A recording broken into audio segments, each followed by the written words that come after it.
Salve, salve, amigos do Atos Podcast. Uma alegria grande estarmos aqui hoje em mais um episódio e principalmente recebendo mais um sacerdote, Padre Paulo. Obrigado, Padre.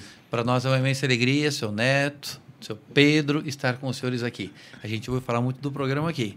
E quando vai chegando aqui, a gente fica até meio assim, meu Deus, será que a gente vai estar à altura desse programa tão concorrido? Que conversa. Mas, sobretudo, nós vemos que, quando eu perguntava do nome para vocês, Atos. Aí o Pedro me dizia, Atos dos Apóstolos. E nós estamos numa semana que estão fantásticos.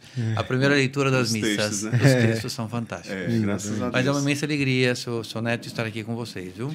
Obrigado, Padre, por ter aceito o convite. Né? A gente sabe o quanto a agenda dos sacerdotes, as agendas são concorridas, né? E a gente fica assim muito honrado, lisonjeado, quando um sacerdote vem até a gente. Neto, eu vejo assim também, na realidade, aqui faz parte de uma evangelização. Nós sabemos bem disso.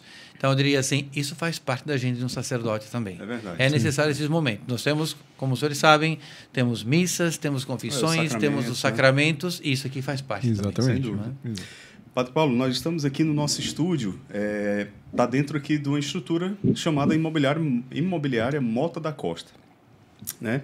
E a imobiliária, que pertence ao nosso amigo Rodrigo Costa, ele acreditou no nosso projeto. Que bonito. E nós fizemos essa parceria. Então a gente quer agradecer demais ao Rodrigo, Dr. Rodrigo Costa, advogado, corretor de imóveis, vice-presidente do CRES, né? Assumiu agora há pouco a Associação das Administradoras de Imóveis. Então é uma pessoa altamente competente. Que maravilha. Né? Uma liderança nesse meio imobiliário e que é um parceiro do Atos Podcast, não é isso, Pedro? Exatamente. Grande abraço, meu amigo Rodrigo. Se você precisa de uma imobiliária, Mota da Costa aqui vai resolver para você, principalmente na parte de locação. Exatamente. Então, se você quer colocar seus imóveis para a Mota da Costa administrar, você vai ter a solução ideal, tá bom? Então, na descrição aqui do vídeo vai ter o acesso às redes sociais da Mota da Costa, do Rodrigo, para você acompanhar. E nós temos também o nosso outro parceiro. Exatamente, faz toda a cerca aqui do entorno. Belgo Cercas. É um amigo nosso lá da paróquia. O nome dele é Gleuton, ele participa do Encontro de Casais lá de São Vicente. E é um cara, assim, muito espiritualizado, é uma pessoa fantástica, viu? Né? Profissional também, um empresário muito capacitado. E tem uma empresa chamada Belgo Cercas, ele fornece cercas. Referência internacional. Internacional. Ele tem a representação dessa marca. Então, aqui a coisa é séria. Aí é interessante, o doutor Rodrigo, você dizia da questão da imobiliária, eu sou dizia assim, ele fez esse ato de confiança. Sim.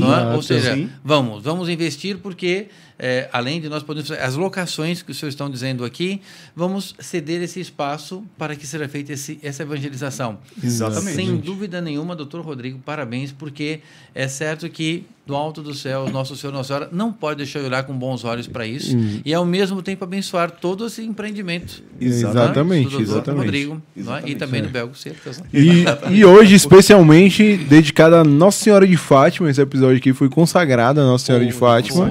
Foi. Aqui, ainda antes de iniciarmos o nosso programa aqui, né, nós estamos aqui com o Neto e com o Pedro. Vamos fazer aqui, seu Neto, seu Pedro, uma oração e consagrar a Nossa Senhora de Fátima, porque o dia 13 de maio está chegando. Tá chegando. Então, é fantástico. Não é? E vai ter aqui na cidade muito devoto, por sinal, Nossa Senhora de Fátima. Sim, Santuário de Fátima vai assim... o dia todo. O dia todo. Né? E nós vamos ter uma missa também, porque é incrível. Qualquer lugar que você faça um evento em torno de Nossa Senhora, lota. Vamos ter uma consagração na catedral. Missa às 17 horas. Exatamente. Organizada pelos arautos evangélicos. Exatamente. Então não esqueça, dia 13, no dia de ontem, provavelmente você pegou um engarrafamento lá na Pontes Vieira. Tá bem alto. Faz um pouquinho. Então você provavelmente pegou um engarrafamento lá na Pontes Vieira. Então, muita atenção no trânsito. Sim, senhor. No dia de ontem. É porque esse episódio vai lá no dia 14. Tá certo. Deixa eu ajustar aqui o mic. Pronto. Padre, agora deixa eu lhe perguntar uma coisa. Pedro. A primeira pergunta que eu queria fazer pro senhor. Sim, senhor. Eu acho que é a mais curiosa que todo mundo tem. o que é o Arautos e por que vocês se vestem dessa maneira? Não, eu acho muito bom porque eu acho fantástico até, porque é uma pergunta que de fato não pode calar. Muita gente pergunta, não é? E os que não perguntam é porque tem vergonha de perguntar. Sabe que eu concordo com isso, viu? As pessoas são muito respeitosas, etc. Mas, na realidade, Pedro, o nosso fundador, quando ele concebeu a ideia dos Arautos do Evangelho... Quem é o fundador, por favor? É o Monsenhor João Cladias. Ele vive em São Paulo, ele está com 84 anos. É vivo ainda. Vive em São Paulo. Teve um AVC, mas mesmo assim, seu neto, de cadeira de rodas, ele celebra suas missas, ele literalmente, ele nos anima. Então, nós, vendo o exemplo dele, nós não podemos nos cansar mediante uma missão, ainda que muito solicitada, porque ele não para. Ele não é? E que graça conviver com o fundador, né? Sabe o que é isso? É muito interessante porque se nós pudéssemos conviver com São Domingos, com Santo Inácio de Loyola, um São Francisco de Assis, eu diria assim, nós ficaríamos assim fascinados. Um São João Bosco, bem mais perto de nós, salesianos, né? A gente ficaria assim, como seria bom conhecer o fundador. E o que você disse é muito, muito real. Nós temos a graça de conhecê-lo, não é? E conviver com ele. Ou seja, ele vai dando todas as diretrizes e o modo de ser da instituição. Totalmente lúcido. Totalmente lúcido, não é? E ele, quando ele concebeu a ideia, é que aqui não dá para ver, senão eu também até mostrava. Nós temos botas, sim. Botas de couro, e é botas que seriam botas de cavalaria. Sim. Mas qual foi a intenção dele de fazer uma coisa muito diferenciada, inclusive sacerdotes que usam botas? A missão. Assim, nós temos que mostrar a disposição para as pessoas de atender a todos. Ou seja, não tem uma diferenciação entre rico e pobre, cidadino que vive no campo, no sertão, no banhado, como diz no Paraná. Não, todos nós temos que fazer uma missão. Então, as botas mostram bem essa disposição, além de ele ter um entusiasmo por São Paulo Apóstolo, a missão de São Paulo Apóstolo. Então, já começou pelas botas. Depois, ele quis fazer uma espécie de uma síntese de várias congregações religiosas, assim, pela admiração que ele tem pelas várias congregações. Então, ele quis que o nosso hábito tivesse algo de franciscano, o marrom. Não é? Depois, ele quis também que tivesse algo dos beneditinos, o capuz. Não é? Então, o capuz mostra bem a meditação. E a pessoa está, no momento assim, voltada para uma oração pessoal com Deus. Não é? Depois, também o Montfortier, São Luís de Guilhão de Montfort, as correntes que nós temos na cintura é a consagração a Nossa Senhora, pelo método de São Luís. O rosário São Domingos, não é? E aqui, a parte da cruz, acho que todos podem ver, o branco, o vermelho e o dourado. O branco seria a pureza de corpo e alma com que a pessoa tem que servir um ideal religioso que é muito elevado. O vermelho é a dedicação, é o sangue. E, de fato, se nós abraçamos essa vida, estamos dispostos a dar o sangue pela igreja. Martírio, se necessário for. E o dourado é que une esses dois ideais, da pureza e do martírio. Não é? E depois, por um privilégio muito grande... Se eu falar demais, me cortem, viu? A fala é toda sua, do senhor. É a primeira vez que eu tenho a alegria de participar de um podcast. Olha aí que alegria. Então, eu posso estar fazendo alguma coisa errada, você me corrige. Mas aí, e depois, por um privilégio muito grande, dado pelo Papa São João Paulo II, ele permitiu que nós usássemos no nosso hábito as chaves pontifícias. Essa chave pontifícia é justamente o símbolo do papado, não é? E que nós temos a honra de usar. E daí a obediência ao papado, claro. E aí nós procurarmos honrar esse símbolo, não é? E eu diria assim, em linhas gerais, é o nosso hábito. Bom, Arautos do Evangelho. Estando com o Papa São João Paulo II, no dia 22 de fevereiro de 2001, ele nos deu essa, eu diria assim, é o nosso evangelho, quase a gente pode dizer. Ide pelo mundo, e foi o salmo que se cantou nesse dia da missa. E evangelizai a todos em nome do Pai, do Filho e do Espírito Santo. Aí, ele deu esse nome de Arautos do Evangelho. Arautos quer dizer o portador da palavra. E evangelho, portanto, são os proclamadores do evangelho. Quem deu foi o Monsenhor Clá? O Monsenhor João Clá, ele propôs ao Papa, São João Paulo II, e ele não podia ser melhor. Usem esse nome. E sejam esses proclamadores. Então, o Papa João Paulo II ratificou plenamente. Ratificou, exatamente. Aí nós recebemos a parte pontifícia, né? O Instituto Pontifício. Sim. Depois do crescimento, a igreja é muito sábia, e muito cauta. Então, agora vamos dar 5 anos de experiência. Vamos ver como é que vocês se saem na evangelização dos jovens, das famílias, dos mais necessitados. Sim. Qual foi o ano da fundação? Foi 2001. 22 de fevereiro de 2001. É bem recente, bem novo. O movimento, sim. Bem recente mesmo. Mas não existia anteriormente com outro nome? Então, anteriormente, nós nos reuníamos, já tínhamos, enfim, fazíamos uma evangelização. O nosso fundador é muito musical. Então, ele já animava as missas, não é? Já tínhamos esse hábito. Mas ainda, por assim dizer, nós não estávamos ligados a chaves pontifícias. Não é? Então, ele foi fazendo todo um trabalho de muitos anos, enviando relatórios para o Vaticano dessas missões, visitando presídios, visitando asilos, visitando favelas. Não é? Ele é brasileiro? Brasileiro, sim, de São Paulo. Ele é paulistano. Certo. Não é? E ele foi um padre diocesano? Não, ainda não era padre nessa época. Ah, ele não era? Não era padre nessa época. Né? Ou seja, antes de 2001 não era padre. 2001 até 2005 não era padre. Nós não tínhamos sacerdotes no movimento ainda. Então, só em 2005, já debaixo do cajado e das chaves do Papa Bento XVI, de feliz memória, sim, é que nós recebemos já a permissão e a autorização do próprio punho do Papa de termos nosso ramo clerical, os sacerdotes. Aí, porque nós pessoal já tínhamos estudos filosóficos e teológicos, certo, os mais antigos. Tanto é que a primeira ordenação, para ter uma ideia, todos tinham mais de 40 anos. Sim. Então, quase que se diria todas as vocações tardias. Sim. Mas todos já tinham o preparo. Feito o dever de casa. Já tinha tudo dever de casa. Tudo pronto, só. Pronto, pode. E o Papa Bento XVI, que tinha um relacionamento muito próximo, o nosso fundador, muito próximo com ele, carteio com o Papa Bento, etc. Uhum. Então, ele autorizou que nós tivéssemos o ramo clerical. Aí começaram as primeiras ordenações. Não é? E aí, depois dessas ordenações, atualmente nós estamos com 200 sacerdotes no mundo. Caraca, no mundo. De 2005 para cá, 200 sacerdotes. Sim. Pense. Então, bastantinho, né? Impressionante como o dedo de Deus, quando toca, né? Não sabia. Aí os estatutos foram aprovados? Foram aprovados depois dos... Na realidade, só veja, 2001 e 2005, ainda estava no provisório, porque são 5 anos. Depois dos 5 anos, aí que o Papa Bento, já depois de ter autorizado o ramo clerical, chancelou. Aí ele oficializou mesmo. Olha, passaram pela experiência, agora fica definitivo. O estágio probatório foi aprovado. Foi. Passamos aí... No linguajar leigo, né? Sim. Graças a Deus, nós vemos assim como é muito bom estar debaixo dessa custódia, né? Sim, sem dúvida. Depois, em 2010, já sobre o governo do Papa Francisco, nosso fundador teve o AVC, em 2010. Ele não morreu por um milagre. Ele estava fazendo justamente, numa sede que nós temos no Litoral Paulista, a sua tese de doutorado. Se eu não me engano, era direito canônico, não é? E num café da manhã, o AVC, não é? E aí um dos nossos padres, o senhor teve um AVC, vamos levar rápido para o hospital.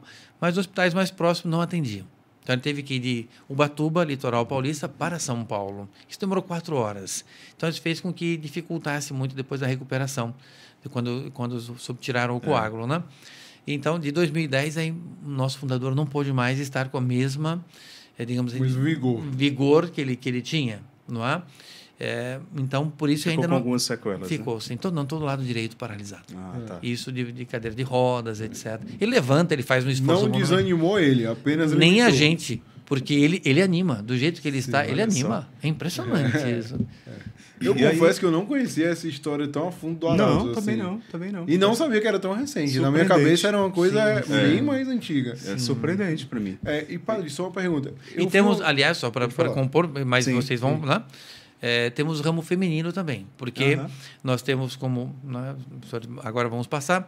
Temos o que corresponde à ordem primeira, que é a ordem masculina. Sim. Ordem primeira porque foi a primeira que existiu. Sim. Existem congregações que a ordem primeira é a feminina porque foi a primeira que existiu. É nesse sentido, né? Sim. Então, a ordem primeira masculina, depois temos a ordem feminina, a ordem segunda, já com mais de 600 irmãs. Então, também cresce muito rápido. Não é?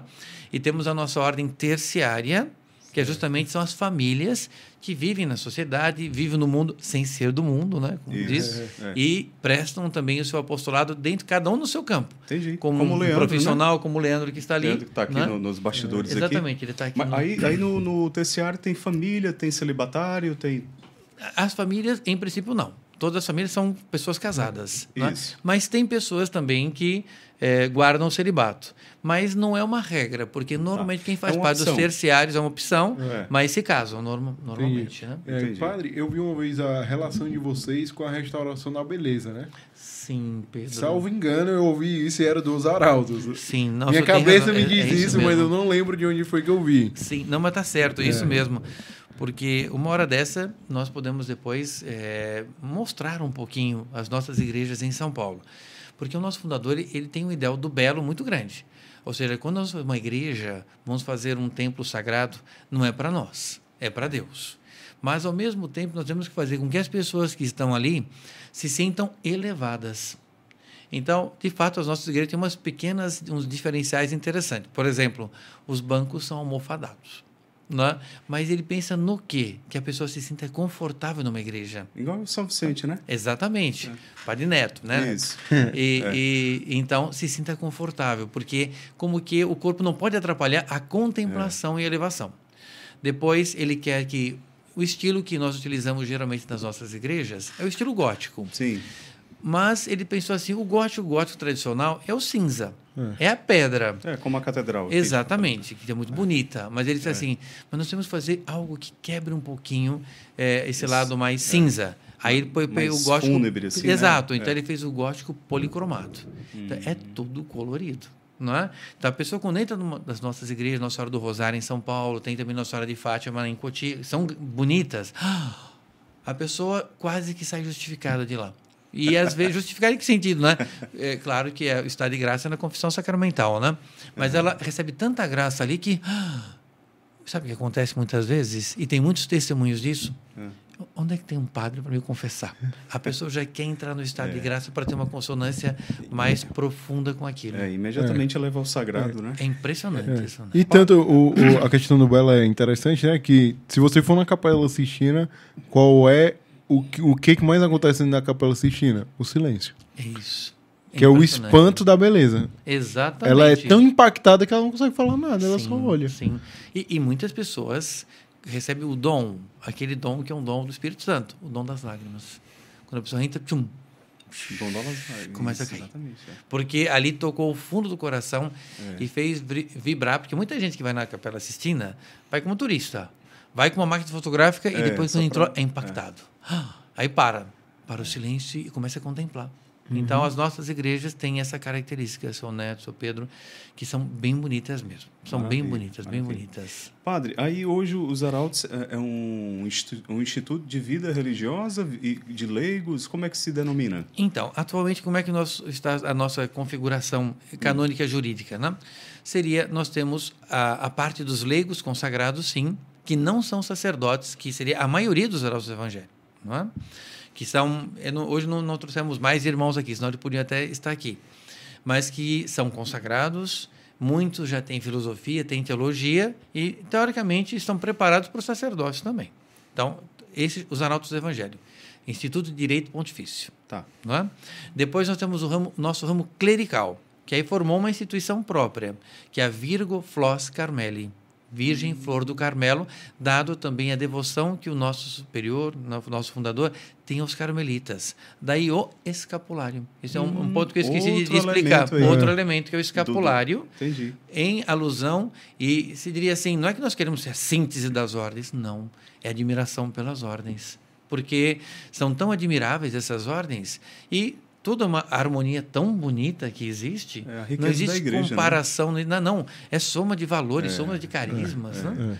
Aqui, aliás, aqui em Fortaleza, o que tem de um celeiro, né? É um celeiro, é impressionante, chega a admirar. Não é? É verdade. Então, então vocês têm, repita o nome, por gentileza? Então, a parte do ramo clerical, Virgo Flos Carmeli. Certo. Virgem Flor do Carmelo. Não é?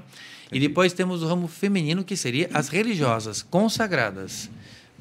Que aí é Mater Puríssima, não. Regina Virginum. Tá.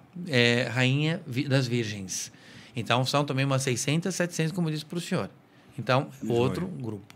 E o grupo dos terciários também seria os terciários que participam. Sim. Não tem, obviamente, os mesmos compromissos que um religioso de vida consagrada e nem podem ter. Isso. Mas quais seriam os compromissos desses terciários? As orações devem ser rezadas, o rosário, o rosário pedido por Nossa Senhora. Depois também tem uma intenção de onde eles estiverem, tem que ser um testemunho. Isso. Ou seja, testemunho de integridade, da verdade, não é? Ou seja, ele tem que ser, por assim dizer, os mandamentos personificados ali numa pessoa. Sim. E é isso que nós precisamos no dia de hoje. Claro, todo cristão, né? Todo cristão católico. Isso, todo cristão tem que ser um outro Cristo. Exatamente. Esse é o chamado, né? Sim, primeiro chamado nós, né? Exatamente. Como batizados, né? Padre, agora vamos falar sobre o Padre Paulo. O Paulo. Mas tá vendo bem até agora? Seu nome completo como é Paulo Sérgio Martins. Paulo Sérgio Martins. Sim, senhor. E o senhor é natural de onde? De São Paulo, capital. São Paulo, capital. São Paulo, mesmo. capital também, sim, senhor. Muito bem. Não é? Terra da Garoa. Sim. Essa é antiga. Eu peguei um pouquinho a Garoa, mas hoje em dia quase não tem mais. Eu morei ali em Guarulhos. Morei um ano sim. e meio. E uma das coisas que eu tenho saudade é do clima. O clima, sim. Muito agradável. Sim. Muito agradável. Padre, e aí o senhor nasceu numa família católica? Católica, sim. Pai e mãe católicos. Desde cedo foi Desde formado? cedo, sim, formado, assim, dentro no berço católico. Ou seja, eu diria assim, a primeira igreja é a igreja doméstica, né? Sem dúvida. Praticamente, a primeira formação católica é no colo da mãe, no colo do pai. Ou seja, eles vão formando a rezar as primeiras orações, e assim foi, não é? E depois a gente vai crescendo, vai tendo discernimento, não é?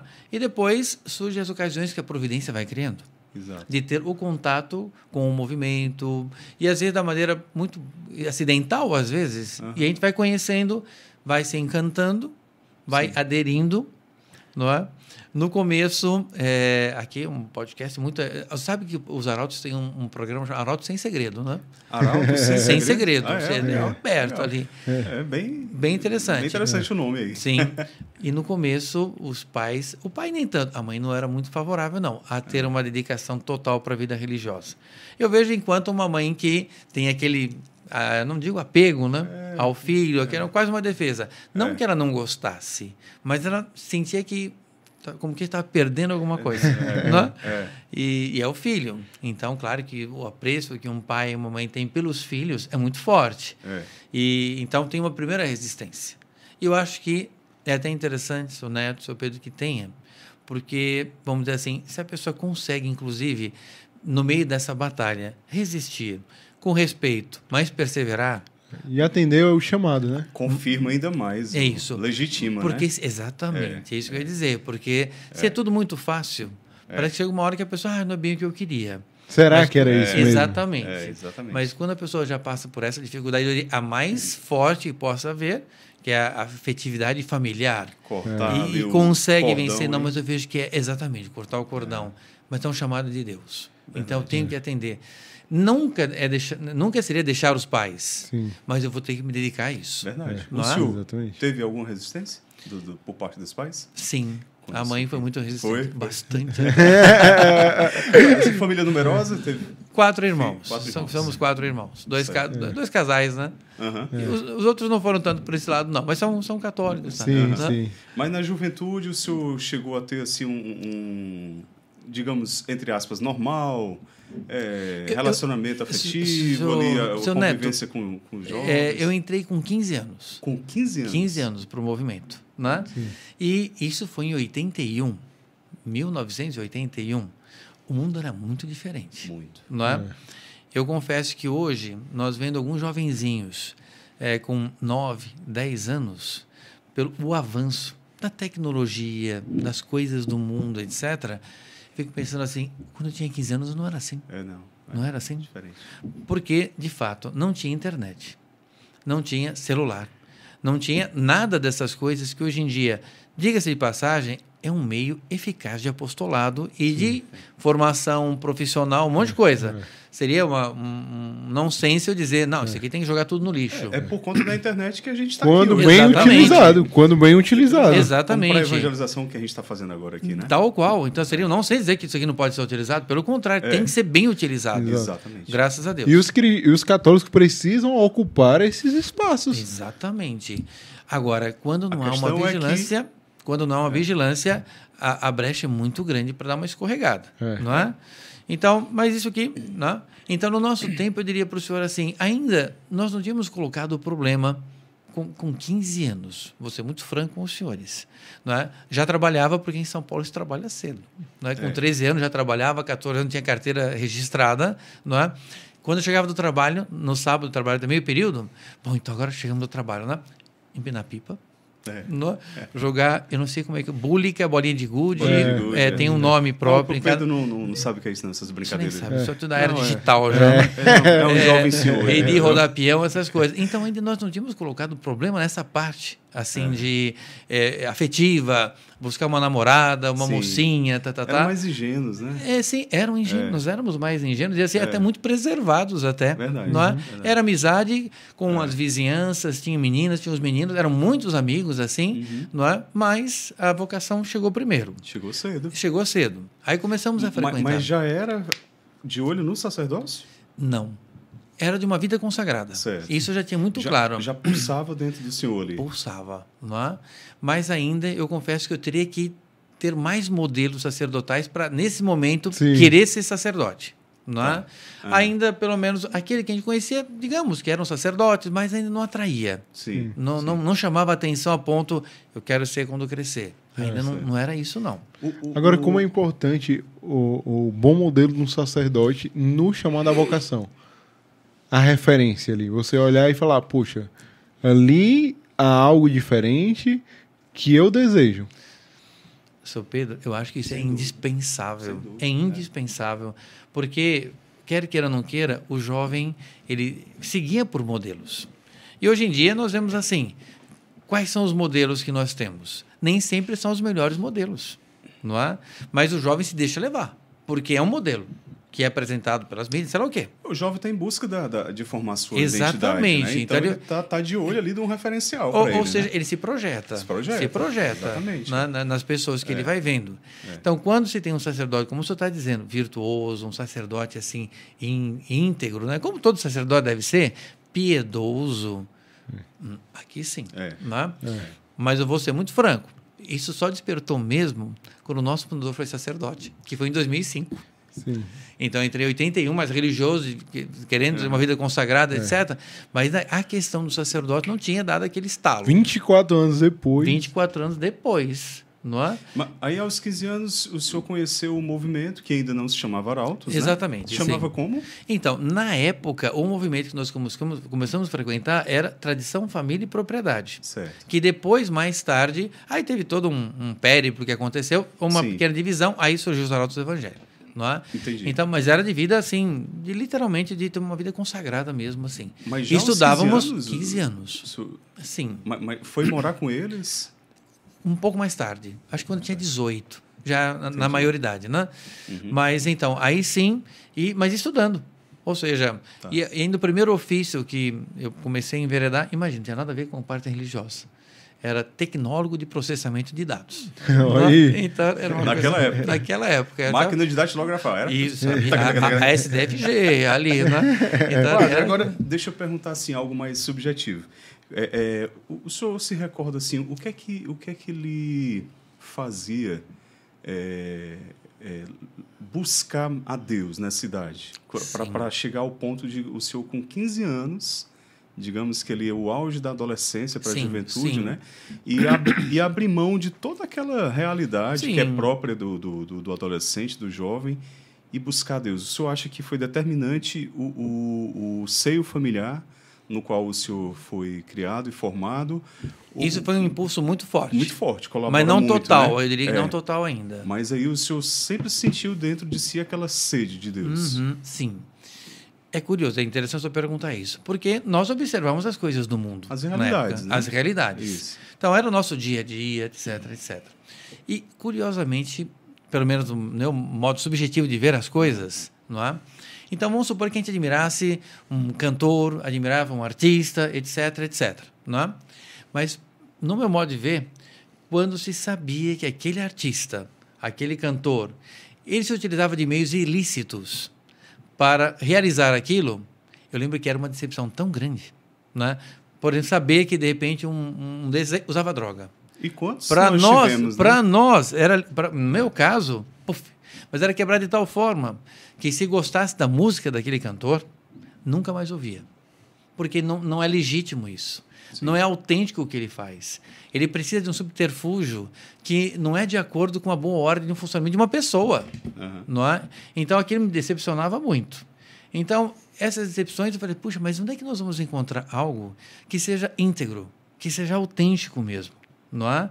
E aí, foi mais ou menos nessa época que a gente foi conhecer o movimento, começamos a frequentar, e nós começamos a ver pessoas muito boas, pessoas assim que, de fato, procuravam pregar uma ordem de uma sociedade. E como seria a ordem dessa sociedade? Não é? E nessa ocasião também conheci o grande formador do nosso fundador, Dr. Plínio Correia de Oliveira. Sim. Ele foi uma pessoa muito íntegra, que ele procurava assim, eu conheci ele pessoalmente, falei assim, eu não me lembro de ter visto uma pessoa que amasse tanto a Santa Igreja como ele. Aí nós começamos, mas esse homem ama a igreja de uma forma... A igreja, a defesa da igreja, o crescimento da igreja, combatendo aqueles que combatem a igreja. Era uma pessoa assim, falei, esse é um modelo de pessoas. Vivo, ele? Não. Ele faleceu em 95, não é? Então as pessoas, nossa, mas que homem íntegro. E depois o nosso fundador já fazia parte. E o fundador deu continuidade a tudo que ele ensinou. Então foi aí que começou a surgir esse ideal de vocacional. É por aqui que nós vamos. Porque, e depois muito devotos de Nossa Senhora. Aí Nossa Senhora também é uma coisa assim impressionante, o quanto, eu não me lembro de ter ouvido uma conferência do Dr. Plínio e também do Monsenhor João, que eles não citassem Nossa Senhora em algum momento, por alguma razão que ia edificar, ia solidificar muito a nossa devoção a ela. Então tudo isso foi mostrar assim, é por aqui, o caminho é esse. Não é? E aqueles que eram aqueles símbolos, mas que infelizmente decepcionavam, isso aqui não pode ser assim. O mundo não pode ser isso. O mundo tem que ter pessoas que sejam íntegras. Tem que ter pessoas assim que apresentem um ideal de vida. E eu diria assim, o ideal de vida de um homem, de uma mulher, de uma família, como deve ser. Ainda na nossa cabeça isso era um lusco-fusco, ainda não era uma coisa assim tão clara quanto agora. Sim. Hoje em dia nós conseguimos já discernir melhor tudo isso, o que estava no fundo da nossa cabeça. Uma coisa muito interessante, né? Faço um mini apostolado na internet, né? Há algum tempo. E aí o que eu mais vejo, assim, e o senhor pode concordar ou discordar à vontade, mas o que eu mais vejo é que falta referencial não só para os jovens, para os adultos, para os casados, para os solteiros, para as crianças, faltam referenciais. E aí eu sempre costumo falar, gente, a vida dos santos é o maior referencial que nós vamos conseguir alcançar. E tem santo para tudo. Tem santo para tudo. Tem santo para médico, tem santo para carpinteiro, tem santo para tudo, entendeu? Busca a vida de um santo para lhe ajudar, para lhe auxiliar. Depois vamos mostrar o quadro pro padre. Como Exato. É? Nossa Senhora? Nossa Senhora das Uvas. Nossa Senhora? Conhecia? Nossa Senhora das Uvas. Das Uvas. Das Uvas, não conhecia. Exatamente. Ela segura o menino Jesus, o menino Jesus e um cacho de uva. E um cacho de uva. Nossa, que bonito. Exato. Então tem santo para tudo, mas falta um referencial. Aí e até um vídeo que eu gravei que eu falava assim, né? As pessoas gostam muito de ver a vida do Elon Musk, da vida do Bill Gates, da vida de tudo. Mas quem é Elon Musk na frente de São Francisco? São Francisco falava com os bichos, meu amigo. O cara, o máximo que ele consegue é fazer um foguete descer de ré. Entendeu? São Francisco é o auge do século XXI, né? Exatamente. O que ele fez? Descer um foguete de ré. Exatamente. São Francisco falava com bicho. Você pegar, tem o santo que levitava. Tem santo que fazia. Então, tipo assim, e não se você nem for para os extremos. São Felipe Nério, o santo da alegria. Exatamente. Se você nem for para os extremos, São José Maria Escrivá, que ensina a vida cotidiana aqui, da gente fazer um podcast, mas oferecer a Deus. Heróico. Exatamente. Então, Poxa, isso é um referencial muito mais bacana da gente cristão de ter. Sim. Pedro, é interessante, é verdade, porque faltam referenciais no mundo de hoje em dia. E os referenciais que são apresentados não são verdadeiros referenciais. E a geografia, a vida dos santos, nossa. E eu diria assim, é interessante, claro, porque tem santo para tudo, como o senhor disse. O que o senhor quiser, só vai encontrar um santo que é o padroeiro da imprensa, padroeiro da mídia. Os caminhoneiros, tem tudo. Agora, o que eu acho interessante é que todos eles têm como matriz a Nosso Senhor Jesus Cristo. É uma matriz. É fenomenal isso. Por quê? Advogado, não é? É Santo Ivo, né? O padroeiro dos advogados. Né? São Lucas. Nosso Senhor advogando pela pecadora, que foi pega em flagrante adultério. Não podia ser melhor Mateus era coletor de impostos. Mateus, coletor de impostos. Até você que trabalha no governo, dá para escapar, pô. Ou seja, tem modelo para todo mundo. Tem modelo para tudo. Quais são os baluartes dos arautos? Bem, nós temos, vamos dizer assim, temos nosso carisma, nossa espiritualidade. A espiritualidade, né, seria 3 colunas fantásticas. A primeira, eu diria assim, é o próprio Deus, é o Santíssimo Sacramento. Nós temos em 3 ou 4 casas nossas, masculinas e femininas, adoração perpétua. Não é? O Ser Santíssimo está 24 horas exposto. Sempre tem alguém rezando diante do Santíssimo Sacramento. Não é? Depois, então, o próprio Deus. Depois, a devoção à Nossa Senhora. Essa seria a nossa segunda coluna, que é uma condição sine qua non para ser arauto do Evangelho. Tem que ter devoção à Nossa Senhora. Se não tem devoção à Nossa Senhora, olha, bate outra porta, vai. Mas personificado em alguma? Vou chegar lá. Tá. E Nossa Senhora de Fátima. Pronto. Perfeitamente, Nossa Senhora de Fátima. Tá. Mas, por outro lado, também temos muita devoção e temos um privilégio na festa de Nossa Senhora do Bom Conselho de Genazzano, que é na Itália, pertinho de Roma. Certo. Um afresco milagroso fantástico. Algum motivo especial por isso? É pela confiança. Tá. Porque ali é um milagre contínuo. Nossa Senhora, e muitos papas, em épocas terríveis da história da igreja, rezavam lá. Não é? E depois, a fidelidade ao papado. Não é? Daí o símbolo, etc. Esses são nossas 3 colunas. Certo. Agora, enquanto santos da devoção, não é? Vamos dizer assim, em larga medida, São João Bosco, o santo da juventude, o santo da... Olha, é fantástico São João Bosco. Por isso eu diria assim, nosso fundador tem muito de salesiano. Nas nossas casas, o trabalho que se desenvolve, assim, evangelização com os jovens, entra música. Vocês são muito ligados à educação, né, padre? Também, né? Sim. Então entra música, entra a parte cênica, teatro, eu gosto muito de fazer. Muito até bom. Tempos assim que a gente fazia ginásticas e até fazemos assim, coisa de defesa pessoal. Então, karatê, a gente gosta muito de fazer karatê. E isso por quê? Mente sã, corpo são. Tem que atender a tudo. Não é? Nosso fundador, Monsenhor João, né? Ele foi do Exército na juventude dele, serviço militar obrigatório. Sim. Serviu, foi tão exemplar no serviço dele que ganhou aquela medalha, uma medalha chamada Hermes da Fonseca, um super título do Exército. Ganhou. Ele pensou assim, quando eu for fundar uma instituição religiosa, sem ela ser militar, eu quero aplicar algumas coisas. A disciplina, a ordem, a hierarquia. Então, isso ajuda. Sim, demais. A formar as virtudes, né? Sim, a formação das virtudes. Sim. Então, São João Bosco. Depois, também Santo Inácio de Loyola, fundador dos jesuítas. A lógica, não é? Enquanto santos pregadores, não é? Dominicanos. Sim. A ordem dos pregadores. Então, arautos do Evangelho tem muito de dominicano. Que tem que ser pregador, não é? Então, entra muito disso. O cerimonial litúrgico, a grandeza e a beleza, muito nos beneditinos, que eles têm muito disso também. A parte musical, tem muito do gregoriano nas nossas missas, tem também polifonia sacra e tem cantos populares também, porque tem que atender a todos assim, mas tudo com muita beleza, tudo com muita elevação. Não é? Então, esses santos todos nos ajudam muito a ser... Vocês não gostam de coisa pouca não, né? Do quê? Vocês não gostam de coisa pouca não, né? A riqueza da igreja são que para Deus tem que ser melhor. Só veja, não só dizer isso. São Francisco de Assis, o santo da pobreza. Sim. Não é? Ele queria que toda a parte litúrgica fosse o mais sagrado e o mais rico possível. E ele dizia, é para Deus, não é para nós. Franciscano pobre, para Deus tem que ser o melhor. O melhor. Então, os cálices sagrados, as âmbulas, tudo, ele queria que fosse o mais precioso possível. Nós pensamos muito assim. Nós temos voto de pobreza, não é? Então somos pobres. Infelizmente, a população, de uma forma geral, muito influenciada assim, por uma visão muito materialista, né? Acabam naquele discurso de que a igreja é tão rica, né? Tem templos e tem isso, tem aquilo, tem ouro, não sei, mas não enxergam essa dimensão, né? Sim. Que tudo é para Deus, tudo é para o sagrado, tudo é para enaltecer e glorificar, né? Claro. São José Maria Escrivá, eu estou lendo agora a biografia dele, né? Que é escrita por um dos filhos dele. Quem é o escritor? Não vou lembrar agora de cabeça. Eu estou lendo dele, né? Francisco Fausto, é um padre de primeiro Francisco Fausto é sensacional.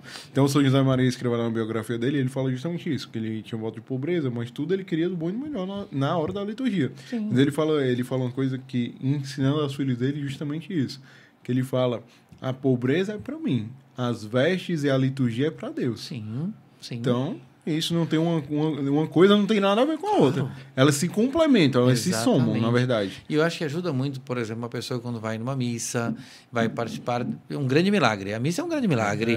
E quando ele chega ali, o altar, eu diria assim, ricamente adornado. Flores frescas, Sim. não é? Castiçais. É o sagrado, bonito. Tudo. Retábulo bonito, imagens bonitas, não é? Depois o sacerdote que entra com todo um séquito litúrgico, eu diria assim, com esses paramentos que você está dizendo, paramentos bordados, nossa, esse padre está esbanjando dinheiro, o dinheiro nem é dele. Não é? O dinheiro isso aqui é para Deus. Mas isso ajuda que a pessoa se compenetre do que vai acontecer ali. Por que um padre está tão paramentado desse jeito? Para ele aparecer? Claro que não, porque ele é um sacerdote. Ele é um ministro de Deus. Então, ele atua na pessoa de Cristo. Se atua na pessoa de Cristo, como é que ele vai estar de maneira, não é? Eu diria assim...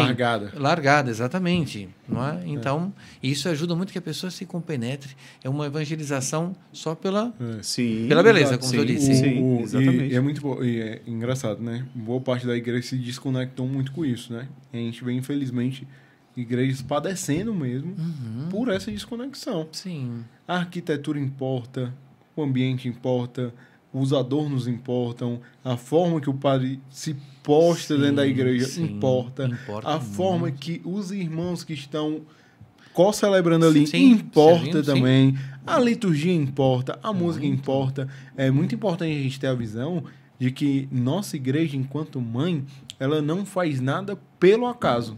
Exatamente. Tudo foi pensado, tudo foi refletido, tudo foi orado e está ali por um motivo. Por mais que você desconheça, mas ela, enquanto mãe, ela quer a melhor experiência para você enquanto filho. Muito bom. E é muito importante que a gente se conecte com a realidade da missa, principalmente, que a missa ela não é um momento de emoção, ela não é um momento emotivo. Ela é um momento no qual nós vamos dispor de toda a nossa razão, entendendo que nós estamos em volta de um mistério que nós não assimilamos completamente, e a nossa inteligência, ela então tem que repousar sobre o mistério. Sim. E esse é o processo de comunhão dentro da Claro missa. que sim. Até um famoso autor, os senhores conhecem, Scott Hans. Sim. Foi numa dessa que ele teve...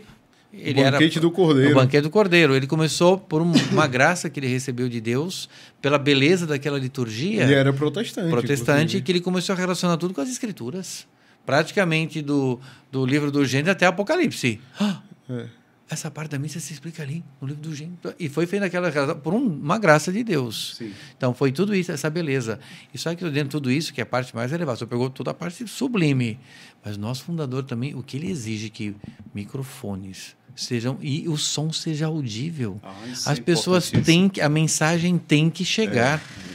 Porque se tudo está aberto, mas a mensagem não chega, é complicado. Volta àquele ponto. Os paramentos são para Deus. Exato. Não é para nós. Exatamente. Nós temos que ter o melhor microfone dentro da liturgia. Sem dúvida nenhuma. Exato. Porque eles são adornos sacramentais naquele momento. A gente falar disso é até suspeito, eu e o Pedro, porque a gente trabalha com audiovisual, né? Sim. Mas quando eu vou numa igreja, um templo, né? Que não tem uma acústica boa, o som não está calibrado, aí você fica, puxa vida. Você percebe que as pessoas começam a se dispersar com mais facilidade, né? É verdade. Não tem a... Porque hoje em dia, uma vez que existem esses elementos já bons, de boa qualidade, já deram a volta em muitos problemas que aconteciam antigamente, que ainda a tecnologia não tinha chegado lá. Hoje em dia, eu acho que, salvo engano, já deram a volta no assunto. Então, ele exige muito. Ou seja, e da parte da música também. Exatamente. Eu fundei um movimento. Verdade. Eu sou contra o movimento Não, contra o movimento não. Não, eu sou o fundador do movimento que eu sou totalmente contra ao movimento da boa vontade. Sim. Totalmente. Não é criticando a boa vontade. Não é criticando a boa vontade de serviço. Sim, claro. Mas o senhor quer se filiar ao movimento? É entender que diante de algumas filosofia que ele vai diante de algumas realidades da igreja, boa vontade não é tudo. Boa vontade não é tudo. Se quero tocar violão na missa, estude para tocar divinamente bem. Sim. Quero cantar na missa, estude para cantar divinamente bem. Faça disso o seu ofício. Sim. Ofício não no sentido de trabalho, laborear. Leitura.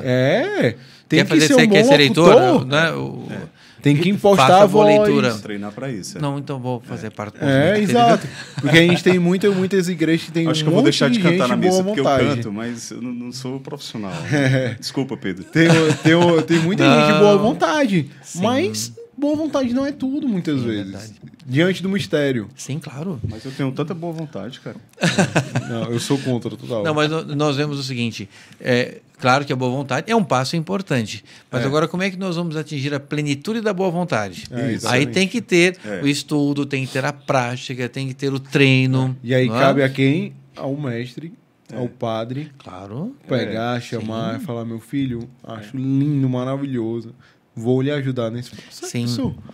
Pessoal, nós tivemos todo o período da pandemia, que aí as missas começaram a voltar gradualmente o número de fiéis, não podia usar o folheto. Não é? Então me perguntou, quando estava voltando, pode ler tal pessoa? Eu falei assim, olha, com todo respeito, nós não temos folheto.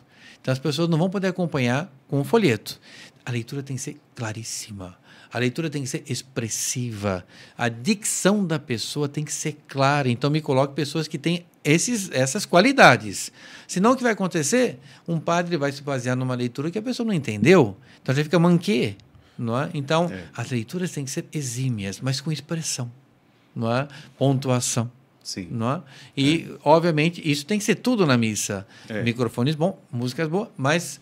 O sublime tem que se dar ali nesse conjunto de coisas. Verdade. Aí sai uma coisa fenomenal. Fenomenal. Uhum. Padre, o carisma, então, qual seria dos arautos? O carisma é muito boa pergunta que você está fazendo, seu Neto, porque o nosso fundador pensou assim, bom, se nós queremos, através dessa beleza, fazer uma evangelização dessa forma, então, sede santos como o vosso Pai Celeste é santo, sede perfeitos como o vosso Pai Celeste é perfeito.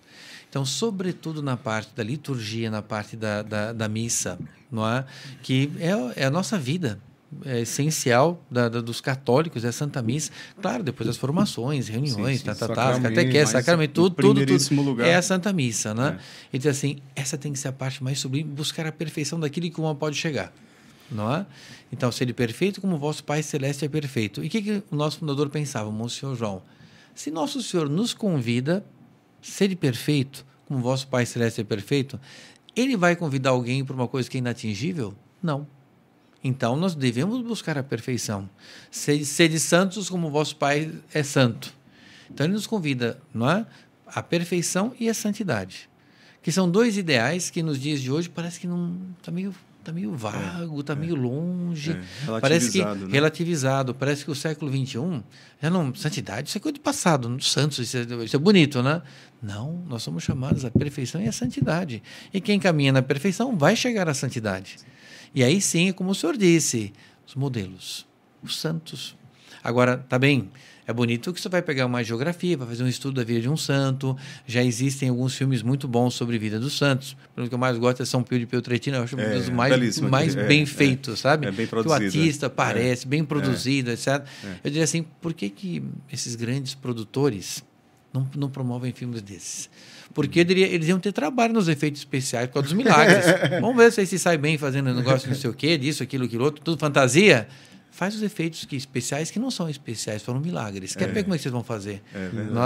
Mas isso faria um bem enorme, faria uma evangelização enorme. Exatamente. Padre, a gente quer convidar aqui os nossos seguidores, quem está assistindo, que bate-papo belíssimo, riquíssimo, né? Então, eu quero pedir que você compartilhe com os seus amigos aí nos seus grupos de WhatsApp. Você aperta aí no botãozinho de compartilhar e manda para os seus amigos, conhecidos, nos grupos, levar essa mensagem aqui, essa conversa que a gente está tendo com o Padre Paulo. Tá bom? colabora então com o Atos Podcast para a gente chegar a mais e mais pessoas. Se Deus Padre, quiser. Pois é, com certeza. E, Padre, a gente espera o senhor mais vezes aqui, viu? Nossa, agora que eu aprendi o caminho. As portas sempre abertas, viu? Fenomenal, muito bom. Sempre é uma alegria muito grande. E uma hora dessa nós podemos fazer, como o senhor disse, trazemos alguém da ordem terceira. Né? Isso, vamos conhecer todo o ramo, toda a família. Todo o paramentado. A ordem segunda, nós estamos com umas irmãs aqui passando por Fortaleza. Vem aqui também as irmãs, fazem. E trazemos da ordem primeira os consagrados, que não são sacerdotes. Sim, com certeza, vamos trazer. Hoje os arautos estão em quantos países? 70 países. 70 países. Brinca? Peraí, vamos recapitular. Quanto tempo de fundação? 12? Não, 2001. Desculpa, 22 anos? 2001. 23? 22 anos, 22 né? anos, né? Não, já fizemos, né? Olha 22 os frutos, anos. Olha os frutos. É impressionante. Disso, cara. Mas isso, quase 2 países por ano, 3 países por ano, né? O que o nosso fundador disse? A partir do momento, ligou a chaves. Pronto. Né? Abriu a porteira. Abriu a porteira. Ou seja, aí foi. Né? E, de fato, é fantástico. Nós vamos ter agora um encontro em São Paulo dos superiores de casas do mundo inteiro. Mundial. Às vezes nem dá para vir todos, mas é interessantíssimo, porque é uma diversidade de pessoas. Índia, África, não é? Eu fui ordenado junto com um sacerdote, o padre Arão, não é? Ali, assim, eu nem sei como dizer, não? Mas aqui é mais preto que noite sem lua. Não sei como se diz isso sem querer, mas Qual é o Moçambique, país? Moçambique, sim. Que lá fala português, né? O português, sim. E de uma inteligência incrível. E, vamos dizer assim, o discurso dele, perfeito. Não é? É incrível. Maravilha, incrível. Maravilha. Inclusive, a África está sendo um grande celeiro católico, né? Sim. Crescendo em larga escala. Grandes cardeais nascendo na África. Atualmente, seu Neto, são das nossas casas mais numerosas. A África. Eu tenho uma teoria pessoal, com base nos estudos que eu fiz, que, na minha opinião, vai ficar gravado aqui, ó. Na minha opinião, o próximo Papa será africano. Nossa. Na minha que visão, os anjos digam humilde, amém, né? Mas eu tenho porque ele tem essa cor aí da pele dele, aí ele tá puxando a sardinha. Mas eu realmente acho. Com todo respeito. Claro, todo respeito. sim. Não, aqui são são criados por Deus, que maravilha, né? É a mesma coisa. Os carismas, as raças se compõem. Santos em todas elas. É fabuloso, fabuloso. Uma Santa Baquita. Exatamente. Nossa Senhora de Guadalupe. Sim, né? Sim. Aliás, foi o dia da minha ordenação, 12 de dezembro. Nossa Senhora de Guadalupe, La Virgen, Morena. Mãe do Céu Morena. Aquela música do Padre Zezinho. Muito bonita. Padre, o senhor já teve oportunidade de dar uma lida no novo missal? Eu estive vendo suas mudanças, a atualização, eu vi as mudanças. Não, eu acho que falar novo é até incorreto. São pequenas. O que ficou, me pareceu, pelo que eu pude ver. É uma atualização. Uma atualização, uma linguagem muito bonita. Até mais sublime. Pois é. Né? Eu achei muito bonita. Eles retomaram alguns textos litúrgicos antigos. Mais também. antigos. Tanto é que já chegou uma circular da nossa central de São Paulo, que já vão ser adquiridos novos missais. Para já ir adotando. Aproveita, vai ser adquirido já metade do preço. Então já todo mundo está fazendo os pedidos. Exatamente. Assim, porque eu vi, foi até foi Dom Valmor, né, que até então era o presidente da CNBB, já celebrando uma missa com a nova. Exatamente. Não é a forma, a consagração continua a mesma, o que antecede e que é um linguagem muito bonito e elevado. Me pareceu ser bem bonito. Que maravilha, maravilha. E são as orações litúrgicas muito bonitas. Né? Como é que o senhor enxerga assim a grandiosidade que é a igreja, né? Você tem a igreja praticamente no mundo todo, né? O governo central em Roma e os bispos em cada diocese, arquidiocese ali pastoreando. Como é que o senhor vê essa dificuldade em nível pastoral, manter esse zelo pela liturgia? Como é que o senhor enxerga hoje? Sim. O senhor acha que a gente está num momento de retomada assim, da liturgia mais propriamente, digamos, mais fiel? Porque a gente sabe que houve um período, padre, que houve uma certa distorção, né? Eu diria mais tradicional, assim. Acho que fiel depende mais do sacerdote. Por exemplo, eu não sei porquê, mas foi a época que eu vivi, né? A década de 80, 70, 80, foi a época que, infelizmente, eu não via como que modelos que eu pudesse seguir na parte sacerdotal. Então, eu estava um pouco assim, meio solto, sabe? Sim. Mas também muito subjetivo, depende só onde eu ia. Então, não dá para ser uma coisa de generalizar, não é? Apesar de que coaduna também, que é justamente na década de 70 ali que a teologia da libertação vai ganhar muita força, né? Então, teve 70, toda essa 80, influência muito grande. Então, um pouco de distorção do Concílio Vaticano II. Né? Também, exatamente, porque o Concílio Vaticano II, tem maravilhas. Belíssimo. Exatamente, tem coisas fantásticas, mas distorceram. Não é? Então, foi uma má interpretação. Isso. Então, isso é o que atrapalhou. Mas eu vejo, seu neto, seu Pedro, eu acho assim, que as pessoas estão com uma avidez, curiosamente, nos dias de hoje, por uma missa bem celebrada, uma liturgia bem desenvolvida. Não é? É curioso. E até me chegou um dado outro dia que parece que, em certos lugares, os números católicos estão crescendo. Curiosamente. Sim, não é? Eu li na... Onde foi? Não sei se foi na Europa. Não, eu acho que foi um país específico. Os Estados Unidos. Pois então. Que o catolicismo cresce lá. Cresce, não é? Mas, e as pessoas têm uma avidez por uma missa bem celebrada. Um bom sermão, não é? Bem preparado, não é? Então, me parece assim. Agora, vamos dizer assim, teria que ter, no nosso caso, dos Arautos do Evangelho, o nosso fundador, que a missa é a missa que nós conhecemos. Ninguém inventa uma missa. A missa é o que já existe. Mas ele diz assim, mas nós vamos procurar, dentro daquilo que está no missal, então, as rubricas, tudo mais, vamos procurar buscar a perfeição ali. Então, ali, o padre tem que abrir os braços, não é? Então, qual seria um modo, pelo menos no nosso carisma, dentro daquilo que está no missal, de abrir os braços, as posições das mãos postas? Isso tudo nós temos, de fato, antes da nossa ordenação, e depois sempre tem cursos em São Paulo, para manter uma linha, para manter assim, uma fidelidade ao que está no missal. Porque o que nós fazemos, tem pessoas que às vezes vão, participam das nossas missas, nossa, que missa diferente. Eu falei assim, nós só seguimos o que está no missal. Mas nós estamos seguindo a risca. Não estamos assim deixando certas coisas de lado, não estamos relativizando certas coisas que faz com que desdoure a missa. Enquanto que essa pessoa faz tudo aquilo buscando a perfeição, para o quê? Para Deus. Antes de mais nada, Deus merece que isso seja perfeito. Consequentemente, as pessoas que estão participando da Santa Missa têm aquela elevação. É uma coisa muito séria. Isso não pode ser feito de qualquer jeito. Não é? Mesmo, por exemplo, quando nós temos toda uma explicação, como é que vai fazer a purificação do cálice, a purificação da âmbola. Então, lá tem os vários jovenzinhos que servem no altar e tem todo o cerimonial para servir. Então, as pessoas ficam muito impressionadas. O uso do teríbulo, como é que vai ser? O número de incenso, isso tudo está no missal, está tudo no código, etc. Não inventamos nada, Não inventamos nada, só que tem que fazer com a máxima perfeição. Então, aí parece uma coisa assim que o pessoal, nossa, me senti no Vaticano. Mas porque está se fazendo o que está escrito, só isso. E as pessoas, quando começam a, por assim dizer, viver aquele momento mais intensamente, aí tem isso aqui. Isso, eu não quero outra coisa. E aí traz mais gente, vai trazendo mais gente, vai trazendo mais gente. É a máxima da vida, né? Quem nunca provou do doce não sente falta, né? Exatamente. Depois que você prova e vê como é bom, exatamente. Aí você, eu quero isso aqui de novo. E tudo. Então, me parece assim, agora, como seria de sacerdotes bem formados? Isso é de fundamental importância. Eu ia partir para isso aí.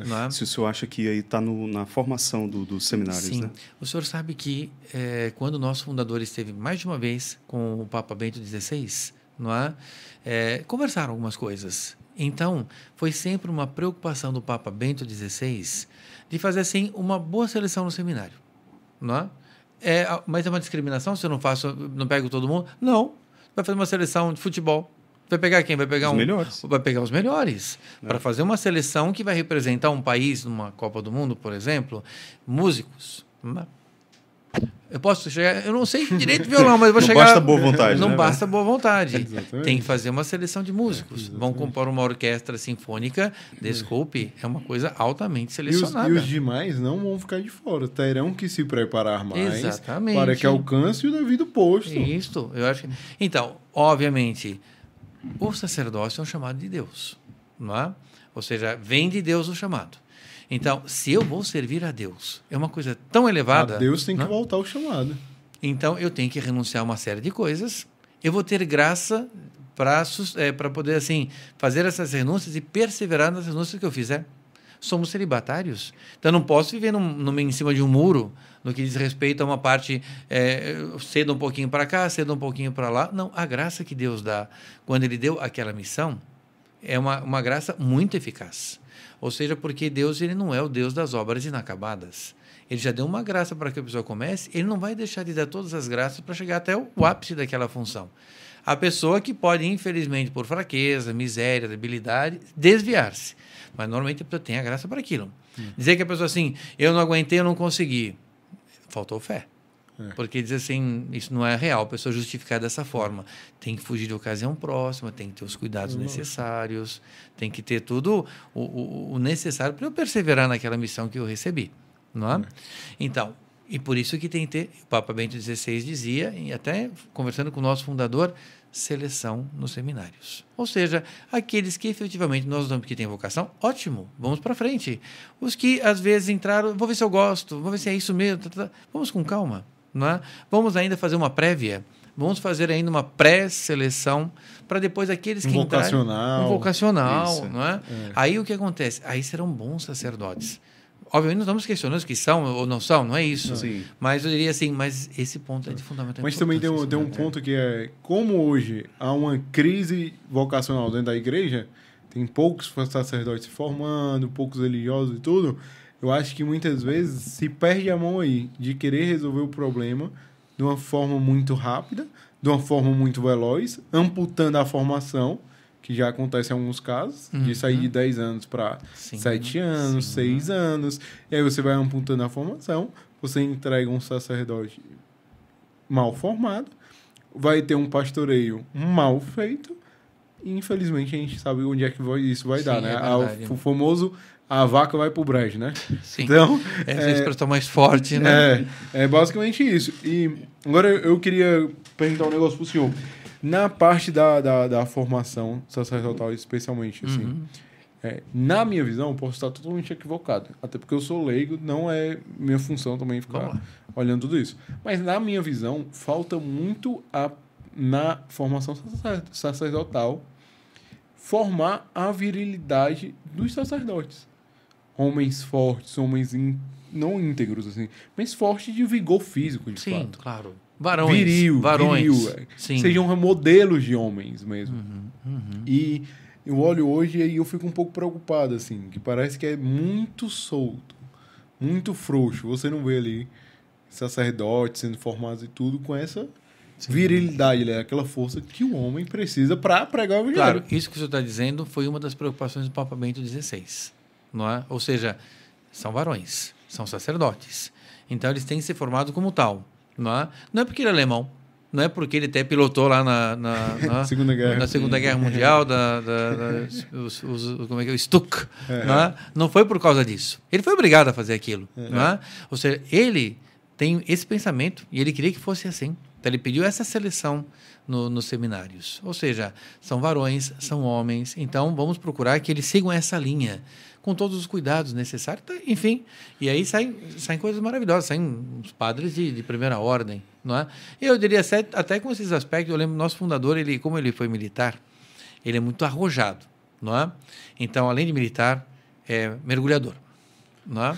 E depois, além de mergulhador, paraquedista. Não é? E depois, vamos dizer assim, faixa preta e karatê. Caraca! Então, veja, é o nosso modelo. Não é?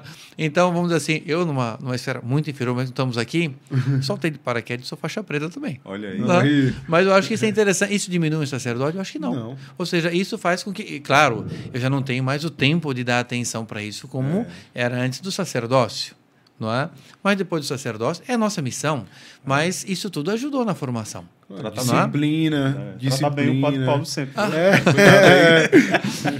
Se precisar, ele defende a fé. Mas ajudou. Com afinco. Tô brincando. Você crê ou não crê? Não mexa no sacrário, não. Mas eu acho que ajuda. Porque é como o senhor disse, é a disciplina, é a ordem, são as pequenas virtudes que devem se praticar no dia a dia. não é? Por que aqui está saindo esse podcast, né, dos Atos? Tem disciplina, tem horário, convidaram, foi feito todo o convite, etc, etc. Então, a coisa tem começo, meio e fim. Verdade. Ou seja, isso é muito importante, não é? Uma família que tem o pai, tem o seu papel, a mãe tem o seu papel, a boa ordem, a doçura, o equilíbrio das duas coisas, a harmonia no lar, as pequenas virtudes, o respeito, não é? Até a cortesia tem que ter, porque às vezes casou, perdeu a cortesia, né? Então, não, tem cortesia. Piedade, a paciência, que sempre tem que ter uma dose muito grande, sem dúvida. Não é? Quando tudo isso funciona bem, é uma família harmônica. Em sociedade também, padre. Ser sócio, sim. Tem que fazer aquela ladainha, né? Senhor, mas sabe que entra tudo? As pequenas virtudes da humildade. Nossa, assim, o senhor falava da questão, não sei se muda muito o assunto, mas o senhor dos sacerdotes, é um sacerdote que não é bem formado, ele não vai formar bem os seus fiéis. Não é? Acaba sendo... Outro dia nós estávamos fazendo um estudo, até o nosso fundador pediu que fizéssemos, de uma obra muito boa, eu acho que foi reeditada, chamado A Alma de Todo Apostolado. Não sei se vocês já ouviram falar. Não. Né? Então, é um padre cisterciense, ou da Cartucha? Cisterciense, que ele escreve uma obra que diz assim, A Alma de Todo Apostolado. Para que nós possamos fazer um apostolado eficaz, primeiramente, começa com nós termos uma vida de piedade muito bem elevada. E o transbordamento dessa vida de piedade é o que nós vamos usar para o apostolado. Não é tirar do reservatório, é transbordar. E por quê? Eu não posso tirar, que não me acaba depois, eu seco. Então ele diz assim, então um sacerdote ele tem que ser de tal forma piedoso, orante, tem que ser assim, uma pessoa reta, íntegra, pura. O transbordamento dessa vida dele que vai fazer apostolado com as suas ovelhas, os seus fiéis. E ele dava uma graduação, pena não ter trazido aqui. Ele diz assim, um padre fervoroso, ele forma fiéis ótimos. Um padre ótimo, ele forma fiéis bons. Um padre bom já começa a ter fiéis medíocres. Um padre medíocre começa a ter infiéis, fiéis ímpios. Então, por isso que o sacerdote tem que estar na ponta do entusiasmo, da piedade, do ânimo para elevar as suas ovelhas. Então, o que vai acontecer? Vai acontecer isso que foi dito aqui pelo Dom Chotard. É Jean-Baptiste Chotard. Né? Mas o padre ele é um ser que também precisa de colo, né? Precisa de um ombro, né? Sim, é curioso. O padre sente solidão. Sim, mas sabe o que é interessante? Isso é uma boa pergunta que o senhor está fazendo, porque todo mundo necessita de um diretor espiritual, de alguém que possa recorrer numa hora de dificuldade. O padre, nesse sentido, ele tem dificuldades, tem batalha, não é um super-homem. É até bom que não seja, porque ele é dependente. Não é? A posição das mãos assim já mostra que eu sou dependente. Então, nós precisamos ter a quem recorrer em certas horas. Claro que o sacerdote, ele é muito recorrido. E a gente sente, vamos dizer assim, a carência das pessoas hoje em dia. Quando tem um sacerdote solícito, meu Deus, como é importante. Ali a gente vê que a vida de todas as famílias estão sendo, às vezes, direcionada ali. Então, a gente tem que rezar muito, pedir graça ao Divino Espírito Santo, à Nossa Senhora, para que seja uma boa condução. Ou seja, porque dá uma responsabilidade. A pessoa está se colocando debaixo da proteção de um sacerdote. Exato. Então, é importante.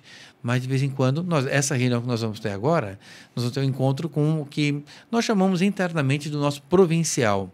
Então, nós vamos apresentar para ele as nossas dificuldades, as nossas batalhas, quais são os pontos que nós temos que melhorar, onde é que nós estamos errando aqui, lá e acolá. E tem que ter essa humildade de reconhecer, não somos super-homens, somos seres humanos, falhamos em algumas partes, mas eu diria assim, é importante a humildade de reconhecer que errou, porque aí tudo tem conserto. Sim. Eu errei, desculpe. Não é justificar o erro, justificar muito feio, a justificativa, não é? Então, precisamos, tem que ter tudo isso daí, tem que recorrer.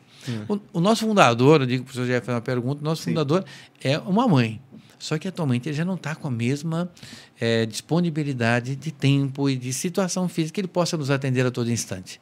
Mas quando ele podia, é a todo instante. E a pessoa, Monsenhor João, por favor, estou com tal dificuldade, como é que eu resolvo? E a gente sabe a quem recorrer. Claro que agora tem a Longa-Manos, são vários outros sacerdotes que assumem a função Escritos também. Né? Escritos, muito. Nesse sentido, padre, a formação digamos, na afetividade do padre, ele precisa ser muito reforçada, né? Para o padre ele ter o sacerdote ele tem um autoconhecimento, uma percepção de si mesmo, da sua identidade, sim, né? sim. Na sua afetividade, para sendo tão recorrido pelas pessoas, pelos fiéis, né? Que acorrem ali ao sacerdote em busca de um direcionamento, um consolo, sim. Porque o atendimento, creio eu, né? Como seja na confissão, seja na direção espiritual, deve consumir muita energia do sacerdote, né? É impressionante. Porque ali se apropriar das dificuldades, das angústias, dos problemas das pessoas, né? E aí o sacerdote ele precisa ter essa formação para não assimilar para si, não é isso? Eu diria assim, de alguma forma, quando a pessoa tem essa abertura de alma, de coração para um sacerdote, eu diria assim, ganhou um vínculo com aquela pessoa, eu diria assim, de alguma forma, sim. Não um vínculo assim que depois, não é, fica uma dependência, mas é um vínculo que eu me sinto na obrigação de tentar ajudar ao máximo e já quase que automaticamente eu já vou colocando as intenções da missa, que a missa tem valor infinito. Então, diz assim, olha, esse problema aqui é intrínseco, é complicado. Então, vamos colocar nas intenções da missa. Então, até o nosso fundador diz isso, você vai estar na missa, olha, a hora que eu estiver levantando o cálice consagrado, peça nessa hora. Né? É a hora que o Nosso Senhor está chegando. É recém-consagrado, é o preciosíssimo sangue de nosso Senhor Jesus Cristo. Eu peço tudo nessa hora. O nosso fundador dizia assim, Monsenhor João, não há graça que nós peçamos nessa hora que nós vamos ser atendidos. Se for para a nossa santificação e para o bem da igreja e para o bem de toda a nossa família, vai ser atendido na elevação do cálice e na elevação da hóstia. Nessa hora, peça tudo. Diz assim, o único meio que eu tenho que é eficaz, que eu posso oferecer, é esse. E essa assistência. E depois eu vejo assim, a nossa devoção à Nossa Senhora, ela tem algo que sana muito esse lado, sabe? Ou seja, é recorrer a ela, minha mãe. Lá, uma hora dessa, quando nos der a alegria de visitar a nossa casa aqui em Fortaleza, nós temos uma imagem entalhada em madeira de Nossa Senhora do Perpétuo Socorro. Ela tem 1,50 m de altura. É grande a imagem, não é? Entalhada. De uma beleza, de uma maternalidade, de uma bondade que, literalmente, ali é um refúgio. Eu disse, ali é o refúgio pecatorum, refúgio dos pecadores, é a consoladora dos aflitos. Olha, tudo que isso aqui só encontra ali. Então, nós temos tem que ter esses refúgios. Né? E, obviamente, de vez em quando, sempre temos o nosso período de retiro, temos os nossos períodos de formação, temos os nossos períodos de atualização de uma série de coisas. Lazer temos, sim. Necessário. Vira e mexe, nós temos alguns dias que aqui, não é? Tem umas praias tão bonitas aqui, nós pegamos umas praias desertas ali, Porto das Dunas, Praia do Japão ali, durante a semana, e fazemos uma boa natação ali. Isso alivia, não é? E, então, tudo isso faz bem. Escaladas, muitas escaladas. Padre tem amigo também. Sacerdote tem amigo. Mas sabe o que é fenomenal? Porque um sacerdote, como ele não constitui uma família, uma esposa, e ele é celibatário, então, obviamente, não vai ter filhos. Sim. Mas sabe que é uma coisa incrível? A providência sana isso. Porque o que ganha de filho espiritual olha assim, eu acho que seria impossível um pai e uma mãe ter tantos filhos assim. Tá? Então, é uma coisa assim que a gente e sente uma ligação muito forte nesse sentido, sabe? Então, padre, tem essas compensações. Uma pergunta que eu sempre faço, o que é mais difícil para um padre? A pobreza, o celibato ou a obediência? Excelente pergunta, né? Eu não sei o que os nossos amigos que estão assistindo, vão assistir esse podcast, pensam, não é? Eu penso assim, vou tentar interpretar o pensamento de alguns. Alguns pensam que é a castidade, porque o mundo está muito sexualizado. Então, um monte de coisa, não é? Outros, talvez, pensam assim, eu não consigo viver sem dinheiro, não é? E a resposta que eu lhe dou, não é a obediência, não é? É nós colocarmos a nossa vontade pessoal na mão de um outro. Todos dizem isso, né? Todos dizem isso. É impressionante, né? É obediência. A obediência, sim. Porque requer uma humildade, né? E às vezes rasga por dentro, né? E a pessoa tem que estar ali. Não, o superior pode chegar, é o superior. Eu me coloquei voluntariamente debaixo da tutela, da proteção dele. Sou fulano de tal. Então, nós fizemos uma reunião. Então, vai ser melhor que agora o senhor desenvolva o seu apostolado em tal outro lugar. Tal lugar. Arrume sua malinha. E assim, qual é a resposta que os arautos dão? Tem uma palavra que nós usamos nessa ocasião. Presto sum. estou pronto. Não é? Presta o sumo. Quanto tempo eu tenho para fazer a mala? Não, só pode ter 2 dias, pode ter 1 dia. Aí é conforme... Né? Bem, o avião está saindo daqui Tem, mas vamos dizer assim, já é o nosso propósito. Não é? Mas, claro, o senhor adquire todo um vínculo de amizade no lugar que é uma renúncia que o senhor tem que fazer. Não tem jeito. Não tem jeito. Não é? E um recomeço, que você vai recomeçar. Às vezes você vai para outro lugar que estaca zero. Vamos começar do zero. Padre, para a gente encerrar, a gente teria muito ainda o que conversar, mas o que é que o senhor diria? O que é que significa para o senhor ser sacerdote? Bem, aí me parece que é a pergunta mais importante que o senhor está fazendo aqui nessa... Né? Eu diria assim, é algo... O que eu quero... O meu objetivo com essa pergunta é que, para quem está assistindo, consiga captar aí do senhor a beleza do sacerdócio. Sim. Né? Para o senhor, o que é a beleza do sacerdócio e como é que o senhor se realiza sendo um sacerdote. Sim. Eu diria uma coisa muito curiosa. É algo que está muito acima do que o homem pode fazer. Porque, olha, veja bem, em vários momentos do nosso sacerdócio, nós atuamos na pessoa de Cristo. Então, isso nos dá uma gravidade, uma seriedade dos nossos atos. Então, no momento em que o padre vai consagrar as espécies, né, o pão e o vinho, como é que ele diz? Eu. Não sou eu, Padre Paulo. É nosso Senhor Jesus Cristo. O senhor estremece. Não é? Na hora da absolvição sacramental, da confissão, eu te absolvo. E não é Padre Paulo. Senão não valia nada. Não é? Ou seja, é o próprio Nosso Senhor que está ali usando o seu instrumento, está emprestando todo o aparato vocal para Nosso Senhor em persona Christi. Então, sabe, tem certas coisas que estremece. E as primeiras missas que a gente celebra, algumas tocam especialmente. A primeira missa, que isso vai celebrar, eu celebrei depois da ordenação. A primeira missa foram 5 horas depois da ordenação. Não é? E na nossa basílica. Não é? Aí, dá uma travada, não? Nossa! Aí chegou um padre que já é experiente. Padre, eu vou estar do seu lado, viu? Pode ficar tranquilo. Não é? Deixa que eu dou aquela assistência. Não, ele estava literalmente no cerimoniário do lado, porque se precisasse ele continuava a missa. Cruza a bola redondinha, você só bota para dentro. Mas e aí a gente pensa assim, meu Deus, como é que só um Deus pode ter concebido isso para que ele confiasse nos homens que são tão falíveis, tão pecáveis, para desenvolver o ministério dele, que é dele, não é? Então diz assim, nós não temos estatura para isso, mas pela misericórdia de Deus nós vamos em frente, não é? Eu lembro quando o sacerdote ligou assim, olha, vai sair a sua ordenação, não é? Então agora vai começar, depois nós temos os estudos todos, tem um interstício, a gente vai para a missão, um monte de coisa. Depois quando ligam, vai sair a sua ordenação. Então a pessoa liga, né, para avisar.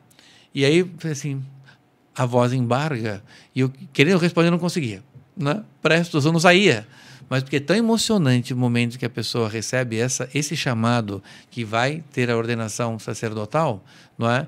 Que eu diria assim, é algo que já toca no céu. A gente não sabe se o céu desce até a terra ou a terra vai até o céu naquele momento. Então, eu diria assim, é tão sublime, é tão elevado, é tão divino, não é? Que quase diria assim, não existem muitas palavras humanas para expressar, que horror, né? Mas é impressionante. É como eu vejo o sacerdote, por exemplo. Não é? E o que a gente reza é que todos aqueles que, de alguma forma, precisam de sacerdote, que rezem para que perseveremos na missão. Não é? E, como nós comentávamos aqui, que rezem também para que surjam sacerdotes. Quando nós falamos ali que o número de católicos está crescendo, não é o número de sacerdotes. Isso, infelizmente, é outra constatação dessa mesma pesquisa. Os fiéis estão e os números de sacerdotes. Então, a gente diz assim, que os pais, mães que nos assistem, que tenham rezem para que os filhos tenham uma vocação sacerdotal. Não adianta empurrar. E se puxar também não vai adiantar, não. Exemplo são as mães que puxam. Se o filho tem vocação, ele vai. Não tem história. O pai de São Francisco, Pedro Bernardoni. Não é? Então, que os pais rezem para que tenham sacerdotes que procurem, que almejem a santidade, que almejem essa... Eu diria assim, a palavra hoje em dia assusta, né? A radicalidade no sacerdócio. Que não recuem, que vamos avante. Se é para renunciar, renunciemos. Não fique no meio termo de querer viver um pouco no mundo, um pouco na vocação sacerdotal. É sacerdote por inteiro. Não deve ser meio sacerdote. Não existe meio sacerdote. Existe um sacerdote inteiro, ou não sacerdote. Meio não existe, ou não deveria existir. Padre, e a gente pode terminar o episódio com uma última mensagem sua para a nossa audiência e a sua bênção? Com muitíssimo gosto. Então, olhando para onde é melhor? Para cá. Pronto. Então, queridos amigos que estão nos assistindo nesse podcast dos Atos, que foi uma imensa honra, uma imensa alegria poder participar aqui com o seu neto, com o seu Pedro, não é? Eu queria dizer uma mensagem para o povo aqui de Fortaleza, mas eu sei que isso aqui não se restringe a Fortaleza, nem ao Ceará, vai para o mundo inteiro, não é? Mas estamos chegando no dia de Nossa Senhora de Fátima. Hoje, terei que ver um pouquinho das datas aí. Estamos no mês de Maria, pronto, não é? Mês de Maria. Então, que nós possamos a cada dia crescer na devoção mariana. Ou seja, que nós possamos fazer tudo, como diz o grande São Luís Maria Grignion de Montfort, por Maria, com Maria, em Maria, para Maria. Deve ser os nossos 4 pontos de análise. Eu estou fazendo isso com Maria? É por Maria? É em Maria? E assim, quando nós agimos assim, não tenho dúvida, nós estaremos fazendo por Cristo, em Cristo, por Cristo e para Cristo. Não é?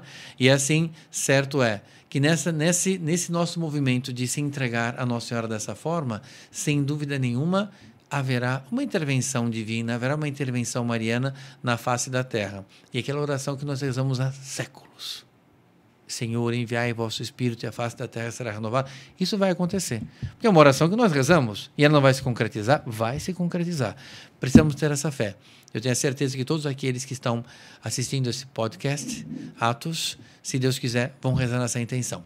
E agora, depois de agradecer os nossos queridos amigos aqui, que tiveram a bondade de convidar-me para participar hoje aqui, vamos nos despedir com uma bênção. Isso. Pode ser assim?